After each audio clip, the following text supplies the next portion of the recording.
अस्सलाम वालेकुम dear students last time के लेक्चर में हमने पढ़ा था कि हमारे पास जो डिफरेंट लेवल्स ऑफ ऑर्गेनाइजेशन थे और बायोस्फीयर तक हमने उसे कंप्लीट कर लिया था। तो लास्ट का जो हमारा लेक्चर था लास्ट टाइम का वो ये था कि जो लिविंग वर्ल्ड इन स्पेस कि किस तरह से हमारे पास कहाँ कहाँ पे लाइफ एग्जिस्ट करती है, कहाँ कहाँ पे लाइफ पाई जाती है। तो उसमें हम दो तरह की चीज़ें पढ़ी थी। एक था हमारे पास बायोस्फीयर कि ज़मीन का वो हिस्सा जहाँ पे लाइफ एग्जिस्ट करती है उसे हम बायोस्फीयर बोलते हैं। और एक हमारे पास बायोम आया था जो कि क्लाइमेट की वजह से हम डिफरेंट लिविंग थिंग्स का जो एक पैटर्न है लाइफ का वो हम जान सकते हैं, जो कि क्लाइमेट ही एक्चुअली लाइफ को क्या करती है, डिटरमिन करती है। तो आज के लेक्चर में हम आपको लिविंग वर्ड इन टाइम का जो एक जनरल सा टॉपिक है वो पढ़ाने जा रहे हैं, जो कि आपने शॉर्ट क्वेश्चन और एमसीक्यूज पॉइंट ऑफ व्यू से अच्छे से तैयार करने हैं। जस्ट इस टॉपिक में आपने फोकस करना है एमसीक्यूज पे। कोई भी किसी भी तरह का आपसे एमसीक्यू इस टॉपिक से पूछा जा सकता है और लॉन्ग क्वेश्चन के लिहाज से ये इतना ज़्यादा इम्पोर्टेंट नहीं है। तो आइए स्टार्ट करते हैं। हमारे पास जो आज का टॉपिक है वो है लिविंग वर्ड इन टाइम, कि हमारे पास डिफरेंट टाइम के अंदर कौन कौन सी ऐसी लाइफ थी, डिफरेंट टाइम के अंदर कैसी लाइफ थी, डिफरेंट टाइम के अंदर कितनी लाइफ थी। तो ये काफ़ी सारे क्वेश्चन थे जो साइंटिस्ट की, तो ये काफ़ी सारे क्वेश्चन थे जो कि डिफरेंट साइंटिस्ट के माइंड्स में क्या हुए, अराइज हुए और इनका आंसर उन्होंने ढूंढना शुरू कर दिया था। अब देखिए हमारे पास जो लिविंग वर्ड इन टाइम है इसमें एक्चुअली हम हिस्ट्री ऑफ लाइफ को देखते हैं कि हमारे पास डिफरेंट ऑर्गेनिजम्स होते हैं, उनकी लाइफ क्या है। कोई ऐसा मैकेनिज्म नहीं था जिसमें हम एक लाइफ का आइडिया लगा सकें। तो सबसे पहले जो साइंटिस्ट कंसीडर करते हैं कि हमारे पास जो अर्थ की लाइफ है उसको पढ़ा जाए कि हमारे पास ज़मीन कितनी पुरानी है। फिर बाद में ज़मीन पे डिफरेंट हमारे पास ऑर्गेनिजम्स आए जिसमें प्लांट्स और एनिमल्स की डिफरेंट डिफरेंट काइंड्स हम पढ़ते हैं। तो सबसे पहले हम देखते हैं कि हमारे पास जो ज़मीन है, अर्थ है, इसकी लाइफ कितनी है। हमारे पास जो ज़मीन की लाइफ है ये तकरीबन 4.5 बिलियन ईयर्स हमारे पास इसकी लाइफ है, कि हमारे पास 4.5 बिलियन ये ज़मीन पुरानी है, इसकी लाइफ है। अब देखें हमारे पास डिफरेंट अदवार के अंदर डिफरेंट एनिमल्स आए होंगे, उनकी एज क्या हो सकती है, ये आइडिया लगाना बहुत ज़रूरी था। और ये भी जांचना था कि सबसे पहला जो ऑर्गेनिज्म था वो कौन सा था। तो वो साइंटिस्ट एक आइडिया देते हैं कि सबसे पहला जो ऑर्गेनिज्म था वो तकरीबन 3,000 मिलियन पुराना एनिमल्स था जो कि इस लाइफ पे पाया गया। उसकी जो हमारे पास लाइफ है वो 3,000 मिलियन बनती है। और टोटल जो अर्थ की लाइफ है वो हमारे पास 4.5 बिलियन बनती है। अब देखें हमारे पास डिफरेंट द्वार्स के अंदर डिफरेंट एनिमल्स आएंगे होंगे। अब देखें हमारे पास डिफरेंट एनिमल्स होते हैं, वो क्या होते हैं, हमारे पास कुछ एनिमल्स मर जाते हैं, कुछ एग्जिस्ट करते हैं। और इस दुनिया में इस वर्ल्ड पे वही ऑर्गेनिज्म ज़्यादा सूटेबली एग्जिस्ट कर सकते हैं जो कि क्या हो, हमारे पास मोस्ट फिटेस्ट हो, जो हालात का मुकाबला कर सकता हो, उसको ये क्या करते हैं, ये पूरा सपोर्ट करेगा। और ऐसे एनिमल्स जो कि सुस्त थे अकॉर्डिंग टू सम थ्योरीज, वो क्या हो गए, वो मर गए और वो डेड रिमेन्स में शामिल हो गए। अब हमने क्या करना है इस टॉपिक में, डिफरेंट जो हमारे पास ऑर्गेनिज्म है उनकी लाइफ का एक अंदाज़ा लगाना है। तो वो साइंटिस्ट क्या करते हैं, एक हमें चार्ट देते हैं जिसे वो जियोलॉजिकल टाइम चार्ट का नाम देते हैं। उस जियोलॉजिकल टाइम चार्ट में वो क्या बताते हैं, एक तो जियोलॉजिकल टाइम चार्ट को वो क्या करते हैं, फ्रेम कर देते हैं। दूसरा हमारे पास वो ये बताते हैं कि उस जियोलॉजिकल टाइम चार्ट में कितने एनिमल्स किस किस अदवार में पाए जाते हैं। तो वो हमने पढ़ने हैं। बिल्कुल इसी तरह हमारे पास जैसे ये ब्रिटिश चार्ट होता है, इसमें क्या होता है, इस कैलेंडर में हमारे पास क्या बताते हैं कि हमारे पास साल है, साल के अंदर इतने दिन है और इतने महीने होते हैं और इतने महीनों के अंदर इतने दिन होते हैं। तो वो हमें एक चार्ट से देखकर आइडिया लगाना बहुत आसान हो जाता है। और बिल्कुल इसी तरह एनिमल्स का एक चार्ट बनाया गया, एनिमल की लाइफ का एक चार्ट बनाया गया जिसे जियोलॉजिकल टाइम चार्ट बोलते हैं। अब देखिए हमारे पास इसमें डिफरेंट तरह के अदवार हैं और अदवार के अंदर डिफरेंट तरह के पीरियड्स होंगे। जी बिल्कुल इसी तरह जैसे हमारे पास चार्ट होता है, ये कैलेंडर होता है, कैलेंडर के अंदर साल होते हैं और साल के अंदर हमारे पास डिफरेंट मंथ होते हैं। अब देखें हर दौर में जो हमारे पास पीरियड हैं वो स्पेसिफिक पीरियड होंगे और उन पीरियड की एक सर्टन लाइफ होगी, एक सर्टन उनका टाइम होगा। तो वो इसी चार्ट में हम देखेंगे। तो सबसे पहले हम देखते हैं कि लाइफ कैसे एग्जिस्ट करती थी, किस तरह से उसको, उसकी जो एज है उसको किस तरह से फाइंड आउट किया गया। तो सबसे पहले हम देखते हैं हमारे पास दो तरह के टूल्स मिलते हैं जो कि इस अर्थ पे जितने भी ऑर्गेनिज्म है उनकी लाइफ का अंदाज़ा लगाने के लिए। सबसे पहले हम देखते हैं फोसिल्स। फोसिल्स क्या हैं? ये pre historic remains and dead remains हैं एनिमल्स के। इसमें हमारे पास जितने भी मुर्दा जानदार थे उनके कुछ बचे कुचे पार्ट्स रह गए थे और उन पार्ट्स से हम अंदाज़ा लगा सकते हैं कि ये एनिमल कितना पुराने हैं, इसकी कितनी एज हो सकती है।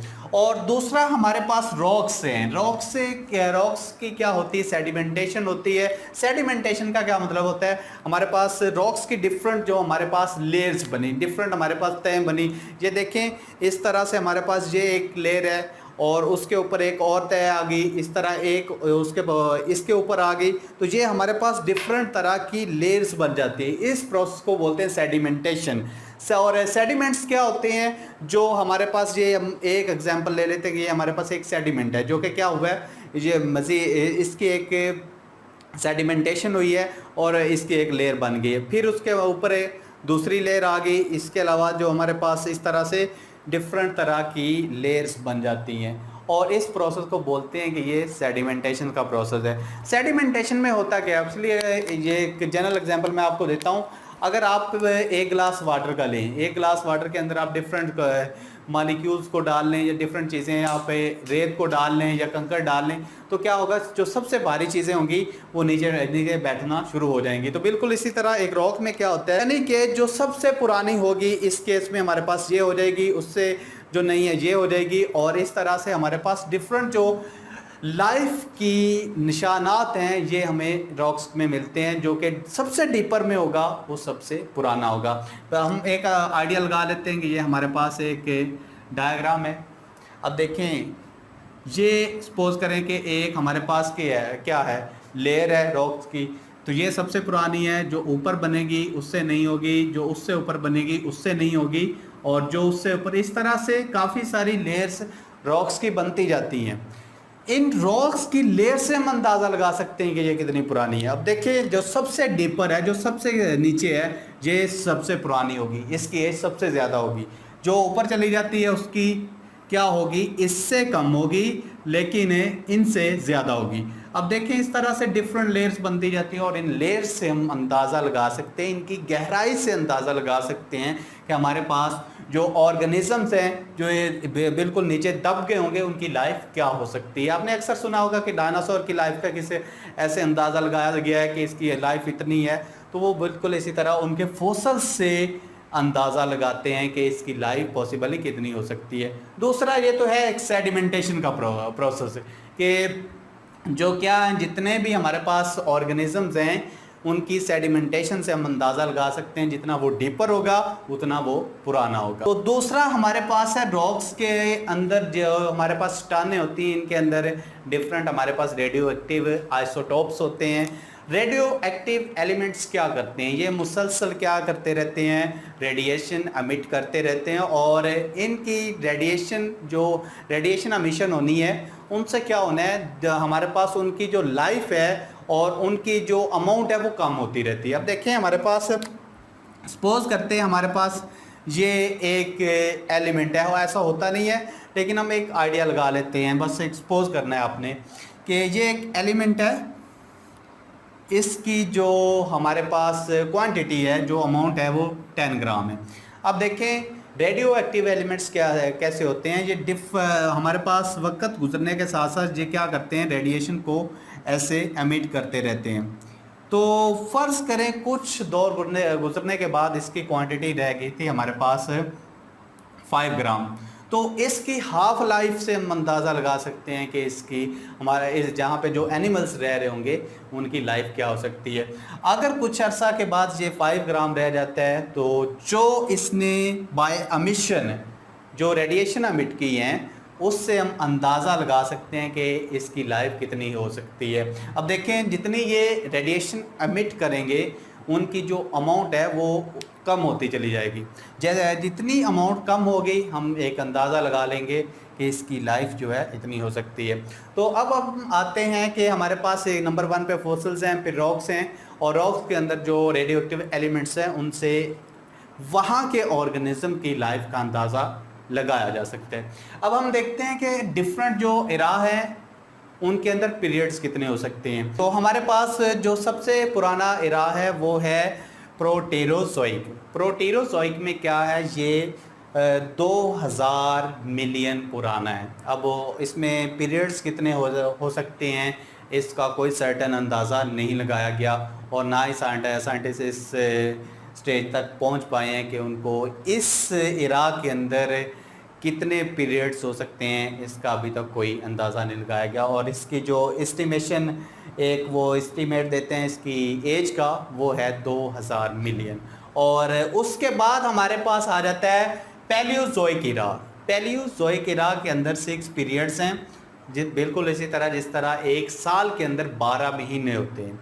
तो उसी तरह हमारे पास इसके अंदर 6 पीरियड्स हैं और इनकी लाइफ क्या हो सकती है हम देख लेते हैं। हमारे पास जो सबसे इसके अंदर जो पुराना इरा आता है वो आता है कैम्ब्रियन। कैम्ब्रियन में जो कि 600 मिलियन पुराना है, 600 मिलियन ये पुराना है। और उसके बाद आता है हमारे पास ऑर्डोविशियन जो कि हमारे पास 500 मिलियन पुराना है। उसके बाद आता है सिलोरियन, वो 440 मिलियन पुराना है। उसके बाद आता है डिवोनियन, वो 400 मिलियन पुराना है। और उसके बाद आता है कार्बोनीफेरस, जे 350 मिलियन इसकी एज है। और हमारे पास परमीनियन की जो एज है वो हमारे पास 270 मिलियन है। अब देखें यहाँ से नंबर ऑफ़ MCQs बन सकते हैं हमारे पास, जहाँ पे किसी भी पीरियड की वो एज पूछ सकते हैं, या आपके पास 4 ऑप्शन होंगे और वो कहते हैं कि हमारे पास ये डिवोनियन है, सिलोरियन है या कार्बोनीफेरस है, इसकी जो एज है ये कितनी है। तो आपने यहाँ पे जो अगर आपने अच्छे से जब आप याद कर लेंगे तो आपको एक आइडिया हो जाना है कि इसकी एज कितनी हो सकती है। अब देखें एक बात मैं आपको बताता चलूँ कि यहाँ पे जितने भी मिलियन ईयर हैं, ये मिलियन साल हैं। अब देखिए यहाँ पे वो क्या बनाएंगे, जहाँ पे हमारे पास तो इतनी जगह नहीं है कि हम पूरे जो एनिमल्स हैं जिनमें रेप्टाइल्स आते हैं, एम्फीबियन आते हैं जो, और मैमल्स और डिफरेंट तरह के एनिमल्स हैं, वो यहाँ पे आप ड्रा करेंगे। और वो अगर जहाँ पे हम ड्रा कर देंगे तो यहाँ से हम क्या करेंगे, ये एक बाय मैचिंग हम एक अंदाज़ा लगा सकते हैं कि ये कितने साल पुराने हैं। और सबसे जो सिंपल हमारे पास जो एनिमल है वो जैसा कि बुक में गिवन है चार्ट में, वो फ़िश है। और फ़िश के बाद जो मोर कम्प्लेक्स आता है वो हमारे पास एम्फीबियन आता है। और एम्फीबियन से ज़्यादा जो हमारे पास ज़्यादा जो मोर कम्प्लेक्स है वो रेप्टाइल्स हैं, और रेप्टाइल्स के बाद बर्ड्स और मैमल्स हैं। अब देखें फ़िश से आगे क्या होता है, फर्दर कम्प्लेक्सिटी में इजाफा होता जाता है। जो सबसे सिंपल है वो है हमारे पास फ़िश, और फ़िश के बाद एम्फीबियंस आते हैं, और एम्फीबियंस के बाद रेप्टाइल्स हैं, और रेप्टाइल्स के बाद होते हैं बर्ड्स और मैमल्स। मैमल्स सबसे ज़्यादा कम्प्लेक्स ऑन एनिमल्स हैं। अब देखें इनके अलावा जो हमारे पास जहाँ पे प्लांट्स को भी मेंशन करेंगे, और प्लांट्स में सबसे ज़्यादा जो हमारे पास एंजियोस्पर्म फ्लावरिंग प्लांट्स हैं, जिम्नोस्पर्म्स हैं और फेरेंस वगैरह हैं। अब जहाँ से जिम्नोस्पर्म्स की क्या एज हो सकती है, फेरेंस की क्या हो सकती है, हम जहाँ कहीं पे उसे ड्रा कर लेंगे बिल्कुल इस तरह जैसे ये मैंने ड्रा किया है। और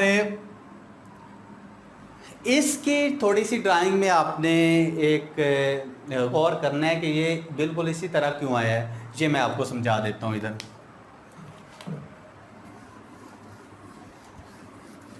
अब देखें कुछ इस तरह के ये हम क्या करते हैं, ग्राफ से क्या कर लेते हैं, ड्रा कर लेते हैं।